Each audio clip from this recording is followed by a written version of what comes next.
하나님을 입술로만 사랑한다 말하지 않고 내가 사랑하는 하나님을 힘을 다해 마음을 다해 알기를 힘쓸 수 있는 우리 모두가 되게 하여 주시옵소서. 하나님 아는 힘으로 우리가 살아갈 수 있는 우리가 되게 해주시고 어려움과 또 힘듦을 만날 때 하나님이 어떤 분이신지를 생각해낼 수 있게 하시고 하나님은 내게 이런 분이라고 고백하여서 그 믿음으로 모든 어려움과 문제를 이겨내고 뛰어넘을 수 있는 우리가 되게 하여 주시옵소서.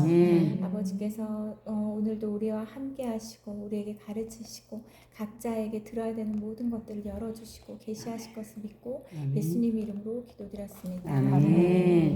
네, 오늘 348쪽 이번에 그 저기는 야유회는 다 가실 수 있죠? 네. 다 가실. 휴가냈어. 태영이가 가더니 엄마 같이 가면 안 되냐고. 그러니까, 맨날 못 가니까. 맞아. 맨날 빠지셔. 휴가를 냈대. 웃긴 게 휴가를 냈는데 태영이가 갑자기 엄마 나 20일 날 출근해야 될 것 같아. 어머. 뭐야 네가 가자고 그래서 휴가 냈는데. 그래서 오늘 저기 정은권 선생님하고 이제 오면서 그 얘기를 했더니 기도해야 되겠다고 둘이 그러고 있는데 갑자기 전화가 온 거예요. 집에 갔는데 좀 있다가 갈 수 있게 됐다.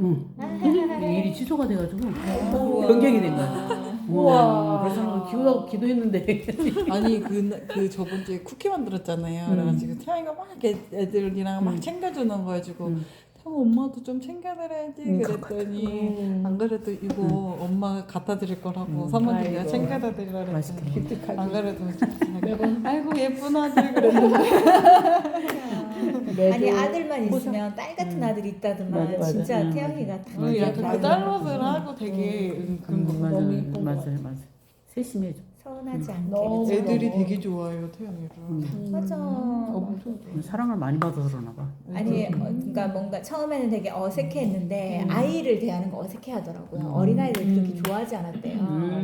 그랬는데 애들을 이렇게 보니까 유심히 보니까 예쁘고 귀엽고 점점점 눈에 들어오고 그 셰마스쿨 하면서 계속 그 결혼해서 자기 아이 낳고 싶다고 막 그러더라고요. 아니 이게 아이들을 보는 시선이 막 꿀 떨어지는 거예요.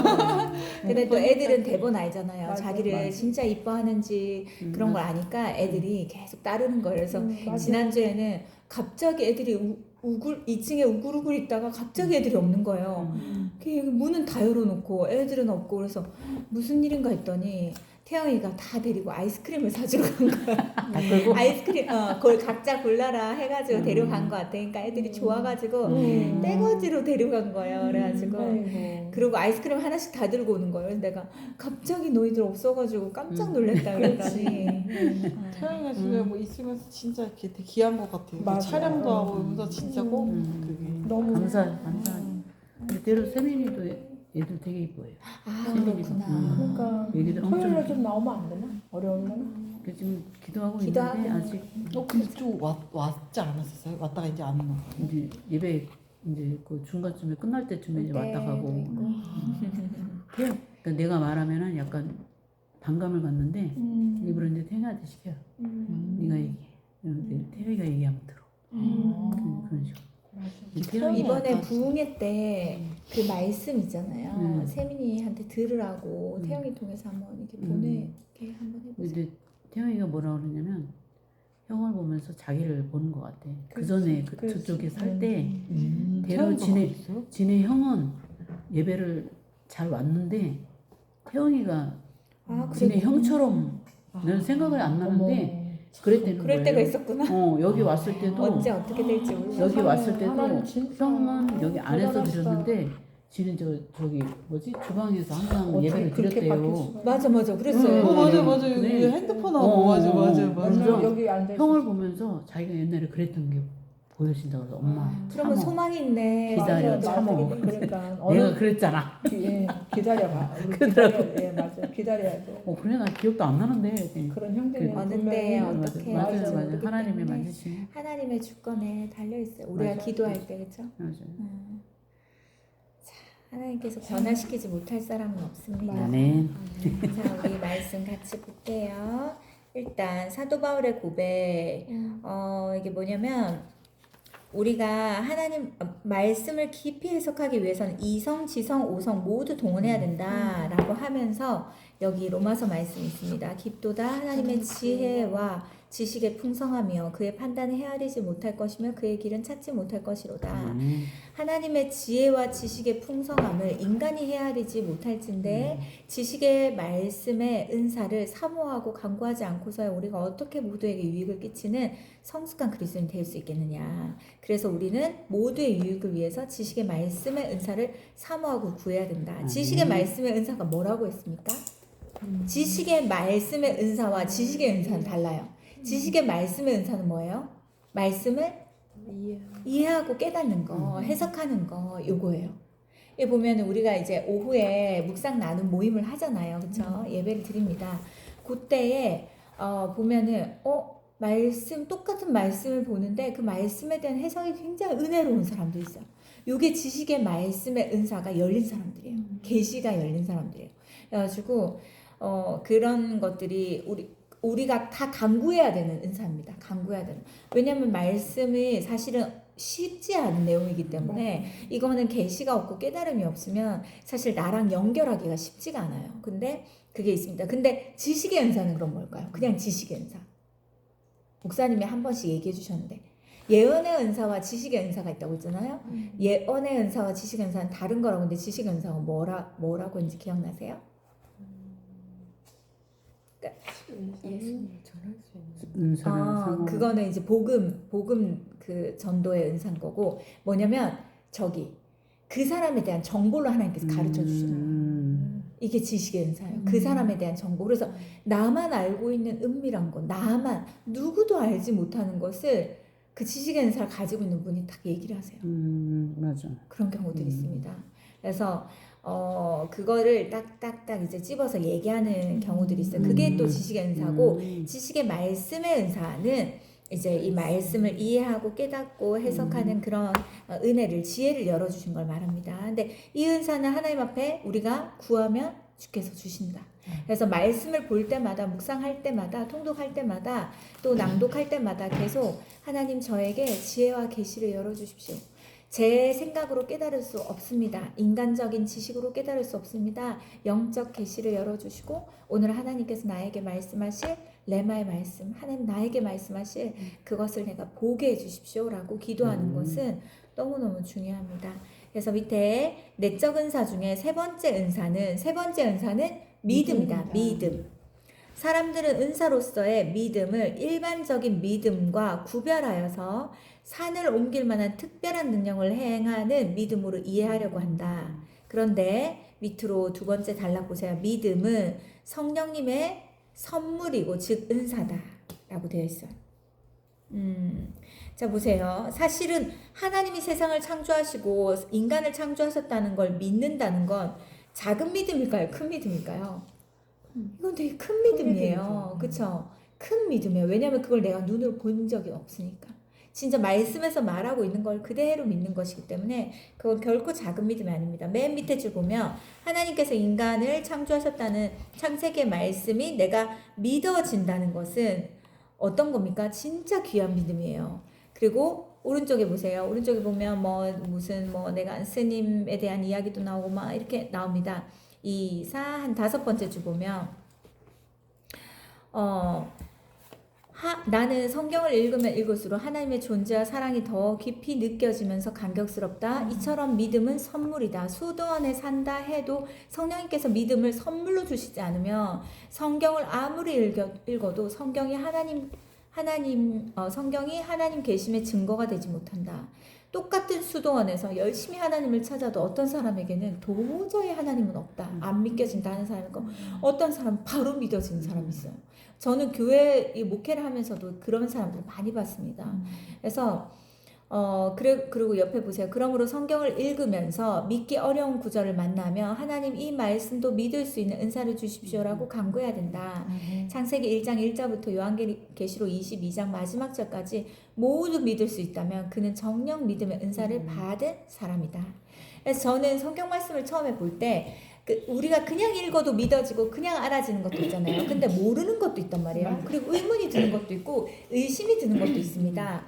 그럴 때 하나님 앞에 이렇게 기도했던 것 같아요. 하나님, 지금 깨닫게 해주신 것은 너무 감사하고, 그쵸? 아직까지 모르겠는 것에 대해서는 앞으로 알게 하실 것에 대해서 믿고 감사하고, 또 이거를 잘 알려줄 수 있는 사람을 하나님께서 붙여주시도록, 그래서 배울 수 있도록 그렇게. 그래서 성경을 만약에 뭐 10년 동안 봤다, 20년 동안 봤다, 30년 동안 봤다 해도 난 성경을 다 안다고 말하는 사람은 아무도 없습니다. 왜냐면 각자마다의 계시의 깊이와 넓이가 다르기 때문에 그렇습니다. 자, 밑에 보세요. 이제 믿음의 의미를 한 차원 더 높이 생각해 볼 필요가 있다. 헬라어로 믿음은 뭡니까? 신실, 충성이라고 하는 것이고, 다시 말해서 신실, 충성, 믿음이 구별되지 않는 같은 말이다. 그죠? 그래서 성경을 읽다가 믿음이란 단어가 나올 때 신실 혹은 충성을 대체하면 그 의미를 더 정확하게 해석할 수 있다. 그리스도인들은 너희가 기도할 때 무엇이든지 믿고 구하는 것을 다 받으리라고 한 말씀을 좋아한다. 그래서 믿고 구하면 다 주신다고 하셨으니 내가 믿고 구한 나의 소원을 다 이루어 달라고 하나님께 요구한다. 그러나 이 구절의 믿음은 뭐라고요? 신실, 충성으로 대체하면 의미가 달라진다. 뭡니까?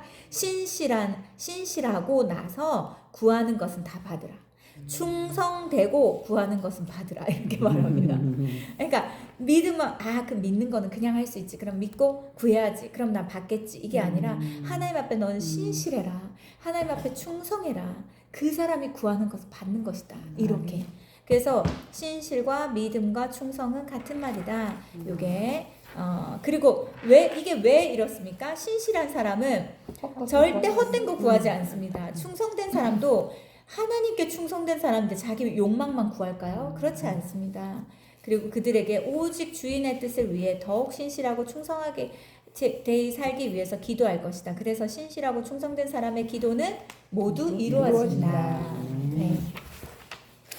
제가 하나님 앞에 충성하다면, 내가 하나님 앞에 신실하다면, 내가 내 먹을 거, 내 입을 거, 내가 취할 거, 내가 내 자녀, 내 남편, 내 어떤 것만 구하겠습니까? 하나님 앞에? 내가 하나님 보시기에 신실하고 충성되다면 난 당연히 무엇을 구해야 되죠? 우리 성도들을 위해서 기도하게 되죠. 그래서 이번에 부흥회 때 이제 말씀 다 끝나고 찬양했잖아요. 찬양할 적에 눈을 감고 찬양하는데 이 찬양에 이제 집중해서 찬양하는데 그 찬양 가사는 되게 은혜로웠지만 내 마음에 어떤 감동 뭐 이렇게 그런 것들은 특별한 건 없었어요. 그래서 찬양에 집중하면서 하는데 중간에 눈을 딱 떴는데 그때부터 눈물이 나는 거예요. 왜 그럴까요? 눈을 딱 감았을 때는 하나님과 나만 생각하게 되어서 그것대로 은혜가 있지만 눈을 딱 뜨니까 이 앞에 기도하고 있는 우리 성도들이 보이잖아요. 그러니까 그때부터 눈물이 막 계속 떨어지는 거예요. 한 사람 한 사람을 다 생각하면서 이제 그 이름 부르면서 뒤에서 기도하는데 하나님께서 이들을 얼마나 사랑하시는지, 그리고 이들이 얼마나 은혜를 사모하는지, 그리고 이들이 얼마나 성령 충만하길 원하는지 이것들이 너무 느껴지니까 하나님께서 엄청나게 그 은혜를 주시더라고요. 그래서 우리가 하나님 앞에 우리가 있는 자리에서 하나님 앞에 신실하고 하나님 앞에 충성되잖아요. 그 사람의 기도는 달라집니다. 영혼 구원을 위해 기도하게 되고 다른 사람을 위해 중보하게 되고 누군가를 위해 나의 일보다 더 크게 울고 더 아파하고 더 슬퍼하면서 하나님 앞에 부르짖는 사람이 되는 것이에요. 자, 왼쪽. 자, 350쪽 보겠습니다. 그리스도인들이 내가 믿는다고 말할 때 자신의 생각과 판단을 믿는 경우가 허다하다. 자기 욕망이 원하는 것을 하나님의 이름으로 포장하여서 그것을 믿음이라고 믿고 싶어 하는 것이다. 믿음이라 말하고 믿고 싶어 하는 것이다. 우리가 믿음 인사를 받아야 하나님 말씀에 신실해져서 자기를 부인하고 말씀을 믿으면서 말씀에 충성하게 되는데 한자 충성을 풀어보면 뭐라고 되어 있습니까? 한자 충성. 가운데 중, 마음, 심, 중심입니다. 그래서 그리고 성자는 말씀, 언과 이룰성 해가지고 말씀을 이루다입니다. 그럼 이거 뭡니까? 충성을 다한다는 것은 중심을 다하여서 말씀을 이루는 사람이에요. 일만 열심히 하는 것이 하나님 보시기에 충성이 아니라 중심을 다해서 말씀을 이루려고 이 사람은 모든 것들을 다 쏟는 사람이에요. 그리고 만약에 주변 사람들 이럴 수 있잖아요. 아, 너 그런 거 왜 해? 뭐 이런 거 왜 해? 막 내 마음을 흔들어 놓는 말들을 할 경우가 있어요. 아, 일 안 하면 속 편해. 일 안 하면 부딪힐 것도 없고 일 안 하면 얼마나 편한지 몰라 라고 말할 수 있어요. 그런데 이 사람에게 하나님께서 말씀하셨어요. 내가 너를 이 자리에 불렀다. 내가 너를 사용하기 원한다. 그러면 이 사람은 사람의 말에 움직이지 않고 어떻게 해야 됩니까? 하나님의 말씀을 중심을 다해서 이루려고 해야 합니다. 그 사람이 충성된 사람이에요. 사람에 의해서 흔들리지 않고 주님 말씀하신 걸 끝까지 이루어내는 사람. 그 사람이 하나님 보시기에 충성된 사람입니다. 평소에는 말씀과 동떨어져 살면서 주일에 교회에만 열심히 봉사하는 것은 충성이 아니다. 그것은 성경이 말한 충성이라기보다 자기 만족. 왜냐하면 사람들이 칭찬하니까, 그렇지. 인정하니까. 고통스럽고 괴롭지만 삶 속에서 중심을 다해서 말씀을 이루기 위해서 울면서 행하는 거, 몸부림치는 거, 이게 바로 충성입니다.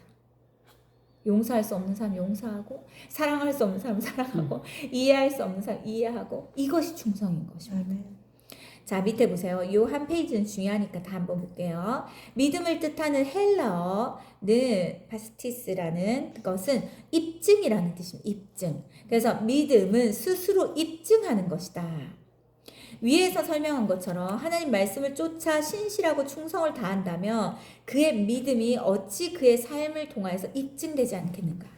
그래서 믿음이 있는 사람은요, 그 삶에 열매가 나타나게 돼 있습니다. 어떤 것은 그게 바로 나타날 수도 있고요, 나중에 더디게 나타날 수 있지만 여하튼 그 믿음이, 그 사람의 믿음이 어떤 결과를 낳았는지는 반드시 보여지게 돼 있습니다. 그래서 여기 보면 어찌 그와 같은 믿음의 사람을 통해 주님께서 역사하지 않겠는가. 하나님은 믿음의 사람을 통해서 역사하시잖아요. 그래서 우리는 믿음의 은사를 구해야 된다. 믿음의 은사. 지금까지 살펴본 세 가지 내적 은사는 모두 무엇과 관련되어 있습니까? 말씀과 관련되어 있다. 말씀을 적용하는 은사, 말씀을 해석하는 은사, 말씀을 믿는 은사.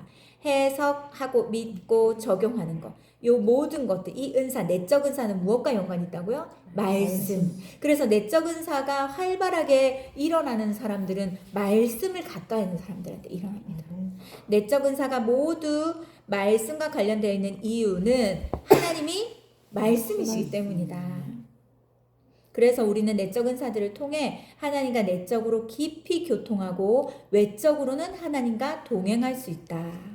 그래서 내적으로는 말씀으로 주님과 교제하고 외적으로는 하나님과 동행하면서 하나님 의지하면서 이 세상을 살아가는 것입니다.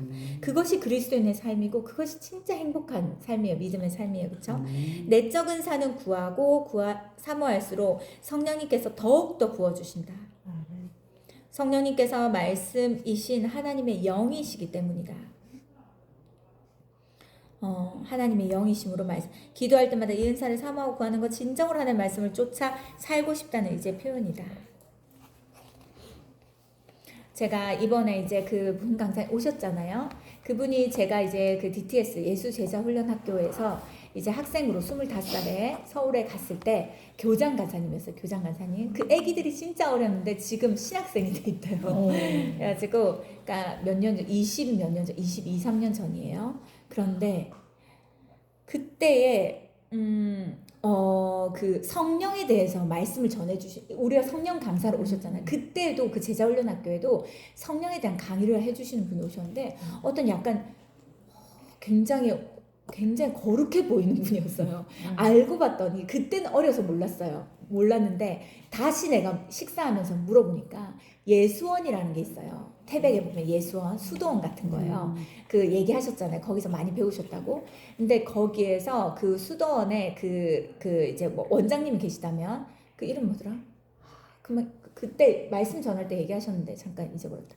그 분의 바로 밑에 수제자였던 거예요. 그 우리한테 성령에 대해서 강의를 하신. 근데 이분이 강의를 하지 않으시고 한 학생을 위해서 기도를 해주시는 거예요. 근데 기도 제목, 하나님 앞에 소원하는 3가지를 가지고 한 명씩 기도를 해주시는 거예요. 근데 제가 그때 하나님께 뭘 구해야 될까? 솔로몬은 지혜를 구해서 다른 모든 것들을 다 하는데 뭘 구해야 될까? 되게 사모하는 마음이 있어가지고 하나님 뭘 구해야 되겠습니까? 했을 때 제 안에 제일 필요한 게 그거라고 생각했어요. 하나님 주를 위해서 살 때 분별이 필요하겠다. 영적 분별이에요. 왜냐하면 이것이 긴 것 같기도 하고 저것이 긴 것 같기도 하고 이렇게 긴가민가하면 얼마나 그 혼란스럽겠어요. 그래서 영분별의 은혜를 주시도록 위해서 하나를 기도하고, 또 하나는 내가 하나님과 계속 동행하기 위해서는 하나님의 음성을 들으면서 살아야 되는데, 이게 하나님 음성인지 사단의 소리인지 내 소리인지 이 구분을 잘 못하잖아요. 그러니까 하나님 음성을 잘 구분하고 하나님 음성에 민감하게 이건 하나님 음성이다 라고 딱 알 수 있는 그거 은혜를 달라고 기도하고, 또 하나는 말씀에 대해서 하나님 은혜를 주시도록 기도를 했어요. 왜냐하면 말씀을 보면 계속 그때 당시만 해도 막 졸리고 뭔 말인지도 모르겠고 1절을 읽으면 2절 읽을 때 1절이 뭐였는지 모르겠고 막 그래 이걸 왜 계속 읽어야 되는지, 그 읽는 자리를 계속 읽어도 내가 같은 걸 읽고 있다는 것도 모르겠고 계시가 닫혀있을 때 답답하니까 아무튼 3가지를 구했어요. 근데 그 3가지를 하나님께 다 이루어 주시더라고요. 그러니까 한 번에 탁 하고 주신 것이 아니라 내가 말씀을 가까이 할 때마다 이 계시를 열어주시고, 하나의 음성 들으려고 할 때마다 그 음성을 계속 예민하게 해주시고, 또 분별, 어떤 일이 딱 어떤 사건과 상황들이 딱 주어지잖아요. 그러면 이건 왜 내 삶 속에서 일어났을까? 하나님께 물었을 때 이것이 왜 이 일들이 일어나. 근데 이것을 그때 구했을 때, 그때는 내가 결혼을 하고 사모가 될 거라는 생각도 못하고 그때 그냥 그렇게 했잖아요. 왜냐면 그때로 원래 우리 목사님을 제가 우리 여기 양육반에 제가 결혼과 연애 썰을 풀어주지 못했는데 우리 청년들을 아는데 3년 전에 우리 목사님 먼저 만났다가 헤어졌다 다시 만났어요. 그러니까 3년 8개월 정도 떨어져 있는 시간이 있었어요. 22살, 21살, 22살 이때 만나가지고 저는 일찍 결혼하고 싶었기 때문에 아무튼 만났는데 무슨 일로 헤어졌다가 헤어져 있는 중이었어요. 그리고 다시 만날 생각이 없었는데 25살에 제가 DTS 그 제자훈련 학교를 딱 끝나고 우리 엄마가 완전히 내가 전도행 중에 우리 엄마가 수술을 받으셨어요. 그래가지고 전도행 갔다 오면 엄마를 다시 못 만날 수도 있다 이런 얘기를 했어요. 큰 수술이었기 때문에. 근데 그때 하나님께 기도했을 때 하나님께서 가라는 마음을 주셨어요. 너희 엄마를 나에게 맡기고 가라 이런 마음 주셔가지고 아무튼 그렇게 했죠. 그래서 이제 진짜 하나님께서 수술 잘 되게 하시고 갔다 와서 이제 엄마를 만났어요. 그런데 이제 이 큰 수술 이후였으니까 이 집에 그 친할머니, 고모 할머니 이런 분들이 다 집에 와 계셨어요. 그런데 그때에 우리 목사님 만나게 해주셨던 분이 연락이 와가지고 우리 목사님 상담교회 있을 때 그때 전도사님 민전사님 만났는데 아무리 생각해도 놓치기 너무 아깝다. 만나야 된다 다시. 그래서 저는 다시는 만나지 않을 거예요. 근데 만나야 된다. 근데 옆에 고모 할머니가 우리 고모 할머니가 기도의 사람이거든요. 옆에 고모 할머니 듣더니 도대체 무슨 이야기냐. 그래서 이렇게 됐다 그랬더니 내가 한번 봐도 되겠냐. 왜냐면 고모 할머니가 엄청 기도하는 분이어가지고 이 사람을 보는 눈이 탁월하신 분이었어요. 그래서 내가 한번 봐도 되겠냐. 그래서 그냥 나한테 수가 딱 한 번만 만나봐라. 딱 한 번만. 다시 바라지 않게. 근데 딱 한 번 만났는데, 그래서 우리 어머니 아버님 다 내려오신 거예요. 다 내려와가지고 도대체 이 부산 아가씨가 어떤 아가씨를 우리 아들이 장가도 안 가고 유학 간다고 했대요. 독일로 유학 가서 혼자 산다고 했대요. 그래가지고 너무 화가 나셔가지고 이제 뭐 반은 이제 울그락불그락 하시고 반은 좀 궁금하게 아무튼 내려오셨어요.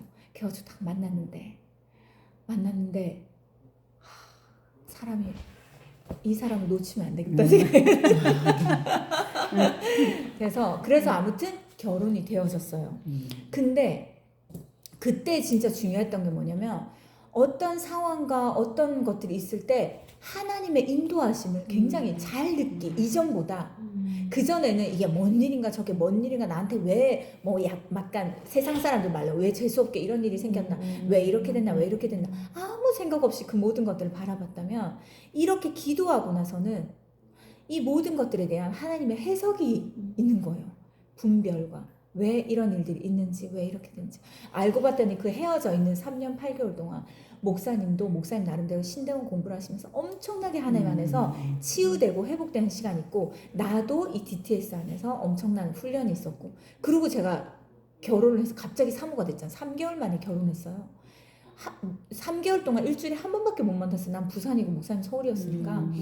그런데 그럼 사람들이 다 놀래. 내 친구들 놀라고 어떻게 그렇게 갑자기 결혼할 수가 있냐. 그 어린 나이에 25살이었으니까. 그런데 그때 하나님께서 그런 마음을 주시더라고요. 우리 고모 할머니가 딱 우리 목사님 보자마자 현수가 이런 사람은 없다. 아무리 신학을 하고 아무리 목회를 하고 아무리 전도사여도 이 사람의 인성과 성품은 변하지 않는 건데 맞아요. 그건 사실 뜯어고치기가 쉽지가 않다. 근데 이 사람은 진짜 평생 너를 사랑하고 평생 하나님 앞에 충성할 사람이다. 변함없이. 다시 생각해보라 해가지고 그래서 이제 결혼한 거야. 근데 목사님을 그 21살 때 만났었는데 그동안 사모님 못 잊으신 거예요? 그죠. 아, 근데 제가 일편단심. 그러니까 근데 제가 너무 신기한 게 목사님이 얼마나 선자리가 엄청 많이 들어왔대요. 선자리가 별의별 거. 왜냐면 우리 어머님 집이 그 그러니까 집안이 스펙이 있으니까. 나쁘지 않잖아요. 그러니까 이 집안에 며느리가 되려고 하는 사람이 엄청나게 많았대요. 그래서 우리 목사님 말로는 진짜 이영애 아시죠? 영화 배우 이영애랑 진짜 비슷하게 생긴 사람도 만나봤대요. 그러니까 세상에 사람 얼굴이 이렇게 예쁠 수가 있나 싶은 사람도 소개받아보고 무슨 조치원의 두 번째로 부잣집 딸도 만나보고 근데 그 부잣집인데 또 믿음도 있어.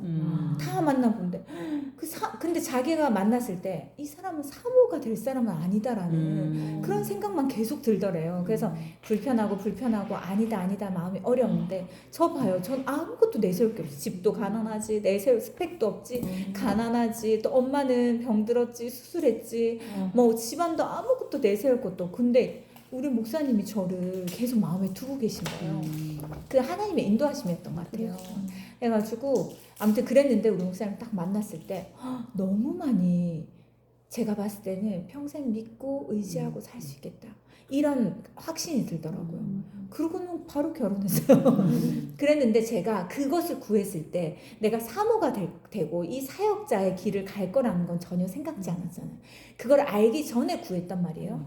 근데 그거를 바로 25살 3월부터 8월달까지 그 6개월 동안 훈련받고 전도행 그 중앙아시아 카자흐스탄에 우즈베키스탄에 처음으로 전도행을 갔다 오고 그 다음에 그 8월 말에 우리 목사님 만나서 12월에 결혼을 했어요. 25살에 저는 그 훈련과 이 결혼과 이 모든 것들이 다 있었어요. 25세 때.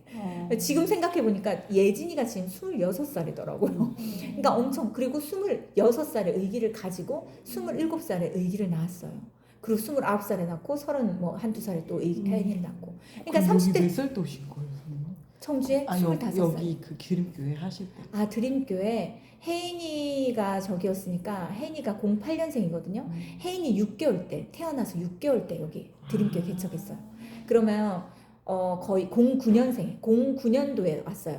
그러면은 거의 결혼하고 나서 7년 뒤니까 내가 2001년도에 결혼했으니까 7년 뒤니까 거의 32살. 32살에 담임 목사님 기저귀 차고 있었어요? 맞아. 제가 그 영화부 하면서 제가 말했잖아요. 혜인이 제가 3명 다 모유 수유를 했거든요. 그래서 진짜 수유하면서 말씀 전했어요. 엄마들 앉혀놓고 애가 운다는데 원래 그 전도 김영선 전도사님이 아기를 봐주셨는데 배고플 땐 어떻게 할 수가 없잖아. 분유를 안 먹는데 해가지고 여기 젖 먹이면서 말씀 전해서 한 손으로 마이크 잡고 한 손으로 젖 먹이면서 그러니까 아무튼 그렇게 했는데 이게 제가 그때 하나님께서 그 3가지를 구하게 하신 건 완전 주님의 예비하십니다. 왜냐면 저는 그렇게 그게 계획이 없었는데 이렇게 살게 됐잖아요. 근데 사모가 되어 보니까 이 3가지가 제일 중요하더라고요. 3가지. 왜냐면 말씀을 볼 수밖에 없고 여하튼 말씀을 가르치는 나누는 위치에 있을 수밖에 없고 성도들이 어떤 거에 대해서 어려움을 얘기했을 때 그거에 대해서 분별하지 못하면 엉은 걸 얘기하게 돼요. 큰일 나요. 잘못된 방향을 얘기하게 되고 그 다음에 하나님께 계속 묻고 하나님의 음성을 듣는 것이 안 되면 이게 정말 뭐 그냥 이름만 사모지 아무것도 다를 게 없는 거예요. 그래서 이 3가지를 그때 내가 이번에 그 목사님과 같이 식사하고 보내드렸거든요. 부흥회 끝나고 식사할 적에 그분이 누군지 다시 물어봤어요. 왜냐면 그 기도 시간이 저한테는 되게 제 삶에 엄청 굉장한 솔로몬의 기도와 같은 그런 시간이었거든요.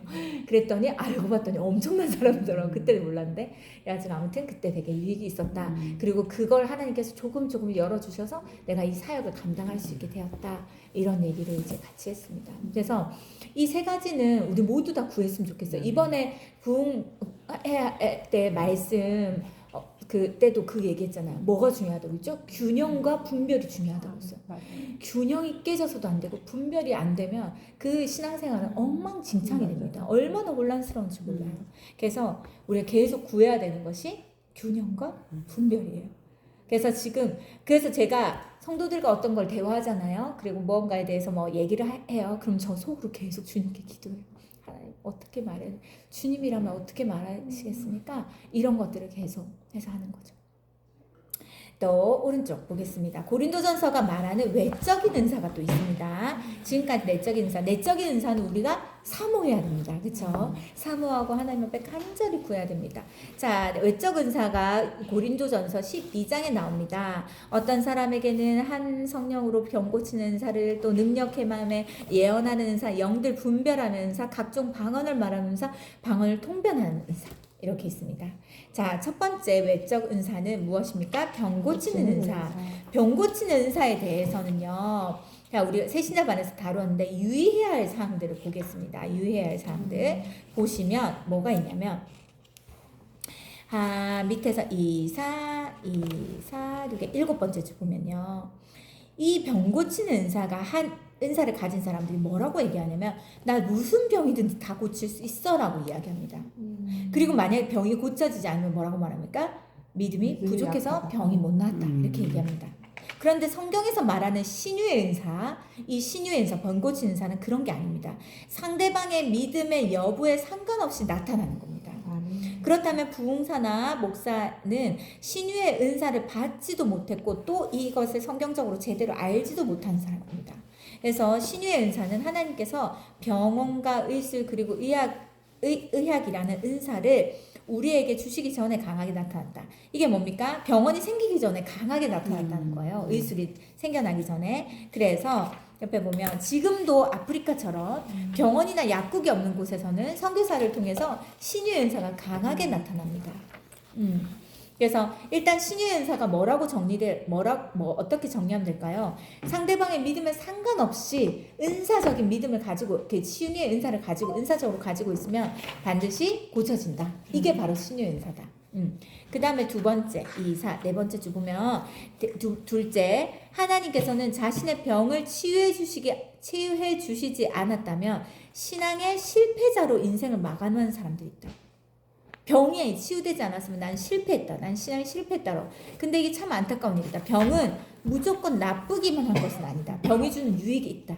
사도 바울도 뭐라고 했습니까? 자신의 지병에 대해서 내 몸의 가시를 하나님께서 제거해 달라고 기도했을 때 주님 뭐라고 했습니까? 내 은혜가 내게 족하다, 이렇게 말했어요. 그래서 지병을 하나님의 은혜로 알았습니다. 병에 시달리는 자기 육체의 연약함으로 인해서 더욱 겸손하게 주님을 의지하였기에 바울은 누구보다도 강인한 그리스도인으로 살 수 있었다. 어떤 한 연약함으로 인해서 내가 그것으로 주를 더 간절히 찾는다면 그 병으로 인한 유익이 있다는 것입니다. 그런데 하나님이 나를 간절히 찾게 하기 위해서 나한테 이 병을 줬어. 이건 또 아니에요. 하나님 그런 분이 아니에요. 그렇죠?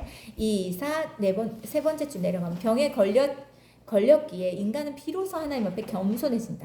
병이 걸려서 하나님 앞에 겸손해진다는 거는 우리는 어떻게 해야 될까? 그러면 병이 안 걸리도 겸손하면 되는 거죠. 병 안 걸리고도 하나님 앞에 겸손하면 돼요. 겸손하게 주를 찾으면 됩니다. 근데 뭔가 문제가 있어야지만 주를 찾는 사람들이 있거든요. 그 사람들한테는 어쩔 수 없는 거죠. 또 병에 걸렸기에 그제야 자신을 되돌아본다. 병에 안 걸려도 우린 자신을 되돌아봐야 돼요. 그리고 병은 인간을 인간답게 만드시는 하나님의 은혜다. 무조건 병이 낫기만을 목적으로 삼는다면 천지를 지시는 하나님 믿는다면서도 그 병을 통해 하나님께서 주시는 은혜를 깨달을 수가 없다. 그래서 왜 이것을 통해서 주님 나에게 무엇을 깨닫게 하실 건가? 무엇을 말씀하실 건가? 무엇을 돌이키게 하실 건가? 이것들을 하나님 앞에 계속 묻고 의지하는 건 필요합니다. 밑에서 네 번째, 우리가 혹 병이 들면 병에서 나으려 하기 전에 병 들었을 때만 누릴 수 있는 주님의 은혜를 먼저 누려야 된다. 주님의 뜻을 찾아야 된다는 것입니다. 그 다음에 세 번째, 예수님께서 병자를 고쳐주시고도 발설치하지 말 것을 명령하셨다. 여러 차례 말씀하셨어요. 그 이유가 무엇일까요? 인간들은 병 낫는 것 자체를 목적으로 삼기 때문에. 그러면은 병을 예수님이 고쳐주셨다라고 얘기하면 예수님께 관심이 있을까요? 병 고침에 관심이 있을까요? 예수님을 알기 위해서 예수님께 나오는 것이 아니라 병 고침의 목적으로 예수님을 찾게 됩니다. 그래서 발설하지 말라. 다시 말해 예수님을 믿고 따르는 목적을 그런데 두기 때문에 그걸 말하지 말라고 했던 것입니다. 세 번째 줄, 사도 바울이 선천성 하반신 마비자를 그러니까 그 안진뱅이 마비를 일으키고 죽은 유두고도를 살렸다면 신유의 은사를 크게 받은 사람이면 틀림이 없다. 그렇죠? 사도 바울에 이 은사가 있었다. 그런데 밑에 보면 사도 바울은 신약 성경을 4분의 1이나 기록하면서도 자신이 성령의 은사로 환자를 치유한 사실은 단 한 번도 밝히지 않았다. 밑에 보면 사도 바울에게는 예수님을 쫓는 목적이 육체의 무병장수가 아니었기 때문이다. 주의 뜻을 알고 그 뜻을 전하는 데 사도 바울은 자신의 삶을 드린 사람이기 때문에 이것을 부각시키지 않았다는 것입니다. 밑에 보세요. 모든 외적인 은사는 내적 은사로 승화되어야 한다고 말한다. 외적인 은사도 내적 은사로 승화되어야 된다. 병 고치는 은사 역시 내적 은사로 승화되어야 된다. 가령 누군가가 병들었다면 그의 육체의 치유를 위해서도 기도하지만 동시에 그의 영혼이 강건해져서 어떤 결과에도 자유하는 그리스도인 태도로 기도해줘야 된다. 그쵸? 육체 치유가 일어날 수도 있고 만약에 내가 은사를 받지 않고 기도만 해줄 경우에 그게 치유가 일어날 수도 있고 일어나지 않을 수도 있잖아요. 그렇지만 그의 영혼이 강건해져서 어떤 결과가 있다 하더라도 자유롭고 그쵸? 실족하지 않고 시험 들지 않을 수 있는 그리스도인이 되기를 위해 기도해줘야 된다. 사실 영혼이 강건하게 되는 것보다 더 큰 신유의 은혜는 없다. 그러니까 몸이 강건한 것보다 영혼이 강건한 것이 훨씬 더 중요하다는 것을 말하고 있습니다. 밑에 353쪽 밑에서 2, 4, 5번째 보면 자 보세요. 이제 그 죽음의 문턱 앞에 있는 사람들이 있습니다. 분명히 이 사람은 이제 생이 마감될 거예요. 그러면 이 사람에게 뭐라고 말합니까? 이제 하나님 나라로 가십시오라고 얘기합니다. 근데 이 말을 하는 것을 주저합니다. 그쵸? 그건 죽음을 의미하기 때문에. 근데 오히려 하나님께 살려달라고 습관적으로 또 나로 계속 형식적으로 기도를 반복한다. 그래서 죽음을 앞둔 환자는 생에 대한 미련을 떨치지 못하고 원망과 탄식으로 생을 마감하는 경우가 허다하다. 근데 어떻게 해야 됩니까? 한 중간쯤에 보세요. 어떤 환자가 있었어요. 이 목사님 보고 싶다고 했어요. 근데 이 목사님이 말했어요. 이제 가십시오. 하나님 나라로. 이렇게 얘기했어요. 그 죽음을 의미하는 거잖아요. 아니, 당신이 살 수 있습니다. 우리 끝까지 기도합시다. 이렇게 하지 않고 이제 가십시오. 라고 말한 거예요. 근데 뭐라고 말합니까? 그 밑에 보세요. 내가 정말 상대를 사랑해서 그 말을 할 때 성령님께서 역사하신다. 그걸 냉정하게 듣지 않는다. 그래서 그 말을 듣는 당사자가 오히려 감사해야 한다. 평안해야 한다. 그걸 듣고 연찬하는 사람 못 봤다. 얘기합니다. 자, 두 번째 외적 은사는 능력 행함입니다. 많은 그리스도인들이 능력 행함을 외적인 은사로 이해를 하는데 그래서 능력 행함을 희한한 마술적인 능력으로 오해하는 사람들이 많다. 그런데 뭡니까? 밑에서 5번째 보면 희한한 능력을 행하는 사람이라고 하면 이것저것 따져보지도 않고 맹목적으로 추종하는 그리스도인들이 있다. 맨 밑에 줄 보세요. 나는 그런 집회에서 이게 보면 넘어짐의 체험을 해보신 분 있어요? 있죠. 이 넘어짐의 체험을 하는 건 성령의 역사 가운데 하나입니다. 그런데 이것만 원하는 사람들이 있어요. 요건 위험해요. 균형이 깨진 거예요. 아, 내가 오늘 안 넘어졌네. 나 오늘 은혜를 못 받았다. 안 돼요. 근데 이 넘어지면 이게 무슨 어떤 제가 얘기해 드릴게요. 이게 봐봐요. 이게 그것도 성령의 터치 가운데 하나예요. 제가 경험을 해봐서 제가 아는데 뭐냐면 예전에 그 레위지파라는 찬양 집회가 있었어요. 그 스캇 브레너 목사님이라고 미국인인데 이분은 한국어 방언을 받으셨어요. 진짜 신기하더라고요. 그래서 한국어를 얼마나 유창하게 하는지 몰라요. 그래가지고 진짜 신기했어요. 그래서 난 중국어 방언 받고 영어 방언 받는 사람 봤거든요. 근데 우리의 방언은 거의 막 언어적인 방언이 아니라 진짜 소리 자체인 거잖아요. 근데 이 소리가 어느 나라에 어느 종족안은 다 있대요. 우리의 방언이. 그래서 아무튼 그래서 그래가지고 한국인 이제 자매를 만나가지고 이제 결혼을 해서 이제 레위지파라는 찬양 집회를 만들어가지고 그거를 엄청나게 은혜가 있었어요. 그걸 그 소문을 듣고 간 거죠. 갔는데 그때 우리가 개척 초기 때였나 아니면 그 개척 전이었나 모르겠는데 기억이 안 나는데 아무튼 몇 명이랑 같이 갔어요. 가가지고 이제 그 찬양 집회가 다 끝나고 어노인팅 시간이라고 기름 부음 기도를 하는 시간이 있어요. 그래가지고 기도를 사모하는 사람은 앞으로 나오라는 거예요. 그래서 나는 뭐 항상 사모하니까 이게 나간 거죠. 갔어요. 그래가지고 사모하는 마음으로 기도를 딱 했는데 이분은 어떤 기도원을 가거나 어떤 부흥 집회를 가면요 손으로 미는 사람들이 있어요. 미는 사람들이 일부러 있어요. 밀어요. 안 넘어. 밀어요. 그게 뭔지 알아요. 그래서 나는 그런 거에 대해서 그 좋은 마음이 별로 없었어요. 근데 이분은 그냥 이 손이 닿지 않게 이 손이 이 앞에 와 있구나라고 요 정도로만 하더라고요. 근데 이분이 어떻게 방언으로 기도를 하고 막 뭐라고 기도하는데 제가 뒤로 팍 넘어진 거예요. 그냥 지나가도 그 성령의 터치하심이 성령의 터치하심. 근데 이 팍 넘어지는데 보통에 서 있는 경우에 우리가 또 이게 이 신장이 있잖아요. 길고 이 몸 무게가 있기 때문에 뒤로 팍 넘어졌을 때 이게 잘못하면 다칠 수 있거든요. 근데 어떤 느낌이냐면 진짜 누가 나를 싹 눕힌 그런 느낌이에요. 그래서 싹 쓰러져서 누웠는데 제가 보세요. 저는 이런 거 되게 싫어하는 사람이고 그다음에 이 손으로 미는 사람도 봤거든요. 그래서 나는 절대 난 쓰러지지 않을 것이다. 난 그리고 쓰러지고 넘어지는 게 중요한 게 아니라 하나님께서 나와 함께 하시는 게 중요한 거지 별로 그런 걸 별로 좋아하지 않았어요. 그런데 아무튼 내가 실제로 경험했잖아요. 근데 그때 딱 쓰러지고 나서 하나님 나에게 왜 이런 은혜를 왜 이런 그 것들을 경험하게 하십니까?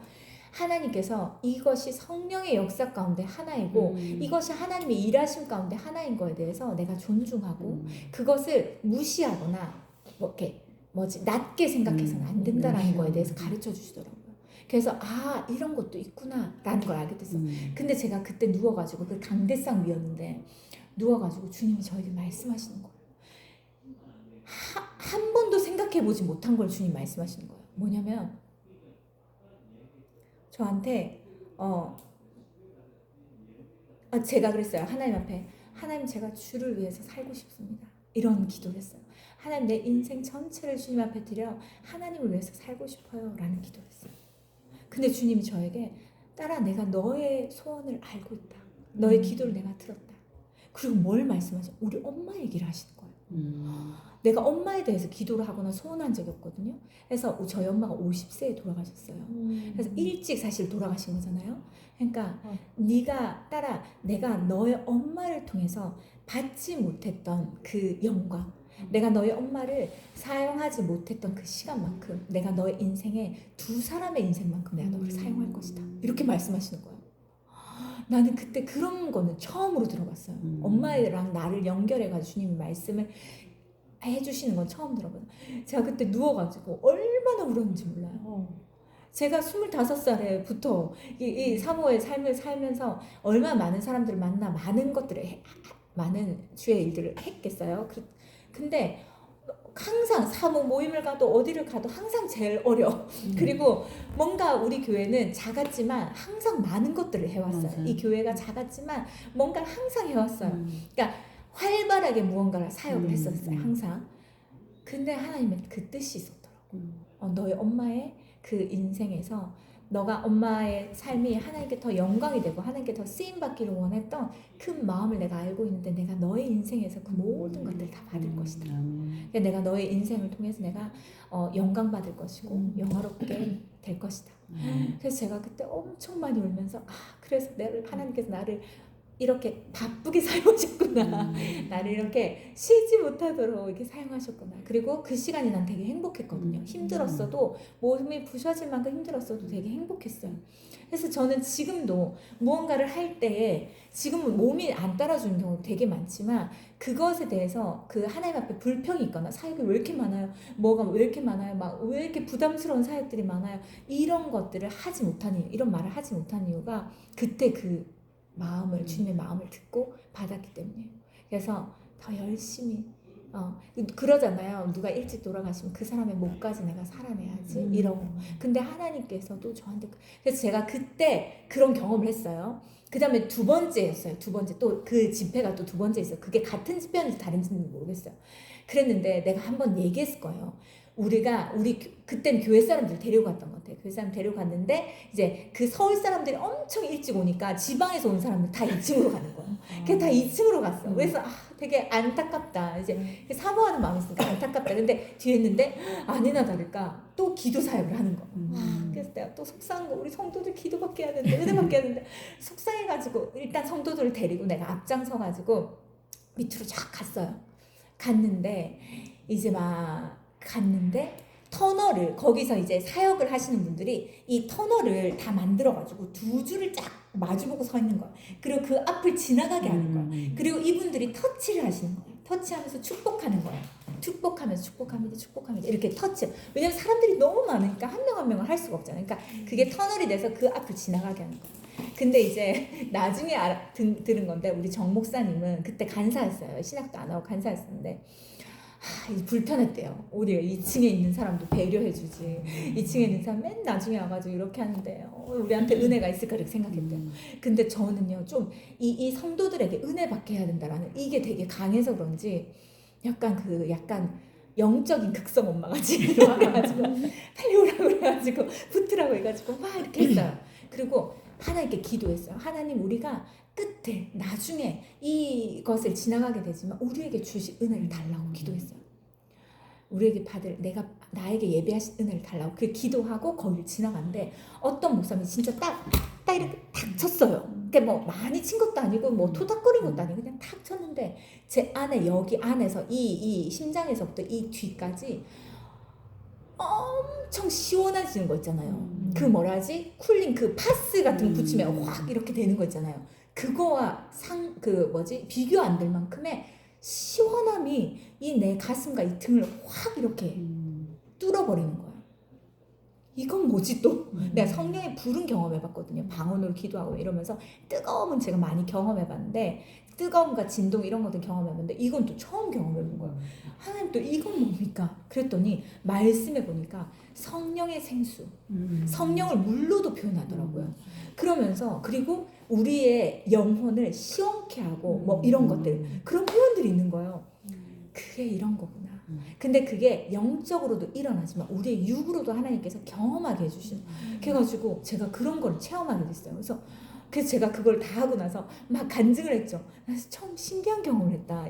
그냥 터치만 일어났는데 그런 기도를 하나님 끄트머리에 기도 받더라도 저한테 예배하신 은혜를 달라고 우리 성도들에게 예배하신 은혜를 달라고 이렇게 기도했는데 하나님 그 은혜를 주셨다라고 얘기하니까 정 목사님 그때 그러더라고. 나는 불평하면서 지나가서 그런 은혜가 없어. 나는 지방에서 교회 성도들은 이렇게 하고 이런 불편한 마음으로 지나가서 나는 그런 은혜가 없어. 나도 끝까지 사모할 걸. 그래가지고 아무튼 이걸 경험한 거예요. 그래서 근데 하나님께서 왜 이걸 경험하게 하셨을까? 제가 그랬잖아요. 누군가를 위해 중보할 때 하나님이 그 사람과 함께 하시고 그 사람을 만진다는 사인으로 이 손에 진동을 주실 때가 있어요. 근데 그것도 내가 떤다고 되는 게 아니에요. 이건 내 의지와 상관없이. 근데 그런 것들이 왜 경험될까? 그리고 꿈으로 주님 말씀하실 때가 많고 꿈으로 해석할 때가 되게 많아요. 왜 그럴까? 한 가지 예를 들면 뭐가 있냐면요. 제가 이 얘기했나요? 꿈을 꿨는데 제가 만약 누구랑 상담을 하잖아요. 심각한 일이에요. 만약에 이 사람과 상담을 하는데 심각한 일이에요. 그래서 막 영적 전쟁하면서 막 이렇게 기도를 했어요. 그런데 그날 꿈을 꾸면 반드시 그게 나와요. 뭐가 나오냐면 내가 도둑이 나와요. 도둑 아니면 강도 뭐 이런 게 나와요. 그리고 경찰이 나와요. 그리고 내가 그 강도와 도둑을 끝까지 쫓아내면 참는 게 나와요. 그래서 한 번은 이거 무서워하지 말고 들으세요. 영적인 거니까. 한 번은 이 음란에 사로잡혀 있는 그 성도님과 자매님과 이제 대화를 상담을 한 거예요. 근데 이 자매님 안에 진짜 음란의 그런 영들이 있는 거예요. 그래가지고 그걸 위해서 막 기도. 근데 이 자매도 그게 너무 싫은 거예요. 그래서 그런 생각을 안 하고 싶어도 하게 되고 막. 근데 여러 가지 자기의 사람 삶에서 그럴 수밖에 없는 이유들이 있긴 했어요. 막 기도했어요. 그날 잤어요. 근데 엄청 머리부터 발끝까지 엄청 예쁘고 진짜 머리카락이 엄청 길고 진짜 우와 슈퍼모델. 그때 슈퍼모델이 되게 유행이거든요. 슈퍼모델 같은 사람이 다리를 딱 꼬고 나를 딱 쳐다보고 있는 거예요. 그래서 나 원래는 누가 쳐다보고 그러면 눈을 이게 숙이거나 이렇게 하는데 그때 꿈에서는 내가 뭘 봐? 이렇게 한 거예요. 뭘 봐? 그리고 내가 뭘 봐 하면서 처음부터 끝까지 명령을 하는 거예요. 그리고 가 이렇게 얘기하고 그러더니 그 엄청 도도하고 너무 예쁘고 아름다운 그 사람이 갑자기 이렇게 탁 웅크러드는 거예요. 그러면서 갑자기 쓱 막 도망가다시피 막 다다닥 가버리는 거예요. 그 자매가 그 음란에부터 해방됐었어요. 자유케 되면서 그 다음부터 이거에 시달리질 않는 거예요. 그러면서 아무튼 그런 일도 있고 별의별 일들이 다 있었어요. 근데 한 번은 또 만약에 이분 같은 경우에는 좀 죽음과 여러 가지 그 생각 안에 뭐 쓰레기 같은 여러 가지 것들과 늘 싸우고 있는 거고 항상 공상과 망상에 젖어 있는 사람이었어요. 그 사람을 위해서 기도하는데 기도했어요. 그리고 이제 기도해서 근데 그날 또 꿈을 꿔요. 그 자매의 집이에요. 그 자매 집에 쓰레기가 가득가득 있는 거예요. 근데 바로 옆에 경찰서가 있어요. 그리고 거기에 도둑이 들어왔어요. 그러면 경찰서가 바로 옆인데 바로 전화하고 신고하면 올 수 있잖아요. 그게 안 되는 거예요. 아무리 몸부림쳐도 그 안에서 완전 숨바꼭질처럼 아무리 몸부림쳐도 그러니까 그 자매의 상태를 말하는 거예요. 그래서 아무리 몸부림치고 막 애써도 그 쓰레기 더미에 계속 넘어지고 막 이러면서 이게 해결이 안 되는데 마지막에 딱 그 경찰이 연락돼가지고 딱 오는 그러면서 꿈이 끝나는 이런 게 있었어요. 그러면은 그 자매의 어떤 부분이 딱 해방되어 있고 해결되어 있고 막 이런 거예요. 이건 또 뭐야? 꿈으로 또 이건 뭐야? 그래서 내가 말씀을 가르쳐야 되고 내가 이 하나님 앞에서 우리 또 장로교 통합체이잖아요. 말씀 중심의 교단인데 여기서 이런 것들을 경험하면 내가 어떻게 이런 걸 해석해야 될까 이해해야 될까라고 했을 때 이 모든 것은 성령님이 하시는 거예요. 모든 건 성령님이 하시는 거예요. 그리고 한 번은 제가 치유받을 때였어요. 치유받을 때였는데 누군가의 치유를 위해 기도해야 할 때였나 아무튼 다 같이 치유하는 엄마들끼리 모여가지고 내적 치유하는 그 시간이었는데 그날 또 꿈을 꿨어요. 옛날에 변소 같은 데 가봤어요? 공중 화장실 써봤어요? 저희 어렸을 때 공중 화장실 50원씩 내고 공중 화장실 쓰는 변소 같은 게 있었어요. 그 동네에서 돈을 받았어요. 돈을 내고 부산에 돈을 내고 공중 화장실이 있어요. 그 50원씩 내고 그 변소를 사용하는 거예요. 그렇게 하는데 그 어렸을 때 그게 나온 거예요. 그 되게 무섭거든요. 그 화장실이 되게 허름하고 밑에 다 푸세식이에요. 허름한데 내가 그 화장실을 딱 갔는데 뭔가 느낌이 이상한 거예요. 알고 봤더니 그 변소가 만약에 화장실이 5칸 있다. 근데 그 5칸의 맨 안쪽 위칸에 썩어 있는 시체들이 있는 거예요. 근데 내가 꿈속에 난 이런 무서운 걸 보지도 않고 무서운 거를 접하지도 않아요. 난 이런 걸 되게 싫어하거든요. 근데 하나도 무섭지 않더라고요. 무섭지 않고 그것들을 제거해야 된다는 생각밖에 안 들어요. 저걸 빨리 치워야 된다 이 생각. 근데 그 꿈에서 딱 깨고 나서 주님 말씀하신 것이 우리 안에 아직까지 그때 치유하고 있었는데 아직까지 숨겨놓은 그 썩어져 있는 그 시체 같은 썩어져 있는 그 숨겨놓은 그런 죄악들 그거에 대해서 토하고 회개하라는 마음을 주시고 그래서 엄마들끼리 다 같이 막 하나님 앞에 근데 알고 봤더니 이것까지 얘기하면 안 되겠지 저것까지 얘기하면 안 되겠지 하고 숨겨놨던 게 있었던 거야. 그럼 그게 막 터지면서 치유가 얼마나 많이 일어나는 거야. 어떤 엄마들 우리 교회 엄마들이 아니고 영암 엄마들이었으니까 외부 온 엄마들 어떤 엄마는 이모부한테 성폭행 당한 거 누구한테 뭐 어떤 말하기 꺼려지는 거 있잖아요. 그런 것들에 대해서 다 토해내고 막 구역질하고 막 이런 일이 일어나기 시작해서 이런 건 뭐예요? 엄청난 현상이잖아요. 근데 하나님께서 저에게 이것들을 경험하게 하신 것은 내가 이걸 알고 싶다 막 이런 꿈을 꾸고 싶다 이런 적이 없었는데 왜 알게 하셨냐면 성도들이 이와 같은 것을 경험했을 때 내가 경험하지 않으면 나는 모르겠어요 라고 할 수 없잖아. 내가 가르쳐야 되기 때문에 건강한 방향으로 말씀 위에서 건강한 방향으로 가르쳐야 되기 때문에 하나님께서 하나하나 경험하게 하시는구나 알게 하시는 거. 그래서 이런 은혜들을 누군가가 가지고 근데 그건 있어요. 분별은 할 수 있어요. 누가 만약에 사모님 어떤 꿈을 꿨는데요. 근데 이거 진짜 영적으로 전혀 아닌 연관이 전혀 없는데 엄청난 의미를 부여해가지고 막 얘기를 하는 경우가 있어요. 그래서 근데 특별히 떠오르는 게 없으면 얘기하지 않고 그래서 함께 기도해보겠다 이렇게 하고 끝나요. 근데 딱 얘기했을 때 그게 탁탁탁 해석이 되는 게 있어요. 그러면 이건 이런 거 같고 저건 저런 거 같은데 우리 함께 더 기도해보자 이렇게 얘기를 한다든지. 그래서 이런 경험들 모두 다 사실은 하나님부터는 신비한 체험들이에요. 신비한 체험들이지만 제 안에 제 중심이 그것들만을 향하진 않아요. 그리고 그것만을 구하거나 그것만 바라거나 이러진 않아요. 그래서 그렇지만 이런 거에 대한 성도들의 어떤 그 궁금한 거나 이런 경험들을 했을 때 어떤 방향으로 어떻게 이끌어줘야 되는지는 이제 알고는 있어야 되기 때문에 하나님께서 그런 은혜를 이제 주시는 거죠. 그래서 일단은 우리가 넘어짐의 그 체험 있잖아요. 그것은 성령의 일하신 가운데 하나다. 근데 일부러 넘어뜨리는 거는 안 된다. 일부러 미는 건 안 된다. 그리고 아예 넘어질 거 생각하고 받치고 있는 사람도 있어요. 이런 것도. 전에 우리 저쪽 교회에서 그 터치하는 거 있잖아요. 맞아. 그런 그때 저 있었네. 그래서 우리가 뒤에서 이렇게 받아주고. 맞아. 그런 은사를 가지고 있는 사람 우리가 모신 적도 있었어요. 근데 그분들도 다 검증된 분들이었어요. 검증된 분들이었기 때문에 이게 가능했었어요. 그래서 막 이렇게 했는데, 근데 여기에서 나오는 게 뭔지 알아요? 오늘의 결론이 뭐냐면 오른쪽 356까지 할게요. 355쪽 위에 보세요. 넘어지는 체험 후에 삶에 무슨 변화가 있는지가 중요해요. 넘어지는 체험을 통해서 당사자의 삶에 성령의 인격이 배어나는 변화가 수반되지 않는다면 이건 아무짝에 쓸모없는 것이다. 변화가 일어나야 된다. 인격적인 변화가 일어나야 된다. 그 사람이 사랑할 수 없었던 걸 사랑하고 용서할 수 없었던 걸 용서하고 이 마음 안에 있는 견고한 진들이 파해지면서 이 묶임이 끊어지고 이러면서 자유케 되고 다른 사람들에게 이 복음을 전하고 이렇게 되어지면 이 넘어짐이 크신 은혜이지만 그거 없이 나 오늘 넘어졌다 이렇게 되는 건 아니다. 이렇게 생각하시면 되겠습니다. 오늘은 여기까지 하도록 하겠습니다.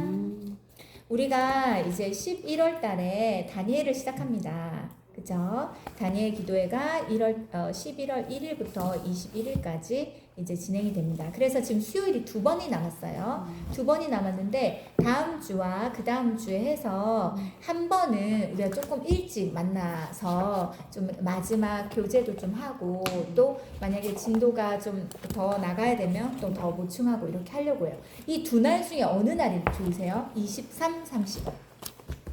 하루만 남아있으면 시간 맞추기 어려우시니까. 어느 날이든 한 번만 하면 되거든요. 집사님 다음 주가 어떻게 돼요? 재영 집사님은? 저 다음 주엔 야간이어가지고 안 되고 30날은 새벽이어가지고 가면. 그럼 30일로. 30일에 우리가 좀 일찍. 다른 분도 괜찮으세요? 30일. 네. 그리고 이번에 김장 언제 할지 아직 안 정해졌죠? 다 같이 이군 권사님이랑 다 얘기해가지고 정해야 될 것 같아요. 네, 알겠습니다. 그러면은 우선은 10월 30일 날 이때에 우리가 어떻게 벌써 1년이 이렇게 빨리 가서. 그러니까 이제 다니엘 지나고 뭐 크리스마스 하면 그치. 다음 주 주일날 10시까지 오시는 거 꼭 주일날 10시까지 오시고. 그럼 사모님 저희 그럼 이렇게 오후 양육 이거 하는 거는 이번 주까지는 못 하는 거예요? 오후 뭐 주일요? 주일. 이번 그럼 그 다음 주에. 다음 주부터 이렇게 하는 거고 야외는 다 우리 다 도시락 맞추고 이제 가서 같이 하면 식사. 거기서 체육대 하는 거예요? 체육대회는 아니고 그냥 서로 좀 교제하고 서로 좀 단합하고 우리 부흥회 때 그랬잖아요. 성령 충만함의 특징은 하나됨과 연합과. 아니 근데 일치다. 오집사님이 그 체육대 한다고 체육대요? 나는 못 들었는데 이래가지고. 체육대회는 아니고 우리가 원웨이 캠프 때는 그냥 앉아서 하는 레크레이션이었다면 거기는 일단 바깥이니까 서로 좀 친해지고 하나 될 수 있는 그런 거 몇 가지 준비해가지고 같이 점심 먹고 같이 이렇게 교제하고 지내는 거를 재밌을 것 같아요. 그렇게 하고 네, 그다음에 우리 좀 기도하고 마쳐야 될 것 같아요. 네네 끝나죠.